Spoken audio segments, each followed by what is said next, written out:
We all eat on a daily basis, but have you ever really thought about how many chemicals and ingredients go into your food? I mean, look at this list of chemicals here. You probably haven't heard of most, let alone tried to pronounce them, and yet you eat all of these every single time you eat a blueberry? Surprised? You shouldn't be. After all, everything around us is made up of chemicals, from the water you drink to the air you breathe. Literally, water is a chemical substance. Which is why it's frustrating when companies consistently tout their foods as chemical-free, or you hear somebody say, if you can't pronounce an ingredient, don't eat it. Feel like a banana?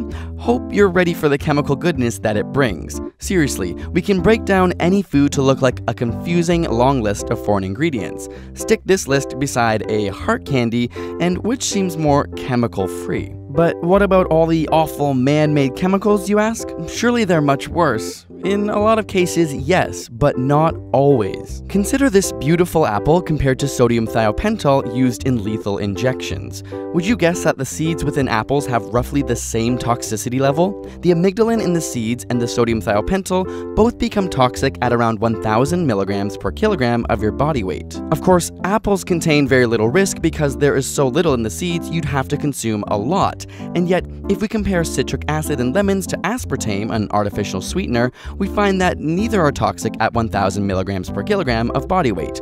The truth is, almost everything is poison at a high enough dose. Some are lethal after just a few milligrams, while others require kilograms to bring death. But the dose is the poison. We should be thinking about these things, but not in a black and white way. Which chemicals are actually more harmful? We can't just give blanket statements to natural versus synthetic, because natural chemicals aren't always good for you, and man-made chemicals are not inherently dangerous. Have you ever eaten a natural watermelon before? Probably not, considering in 3000 BC they were about 55 millimeters wide, 80 grams, 1.9% sugar, and extremely bitter with only 6 varieties. Now, watermelons are 660 millimeters wide, weigh around 8 kilograms, have 6.2% sugar, are seedless, and come in 1,200 varieties. Thousands of years of human-guided evolution have changed these fruits from their quote-unquote natural form.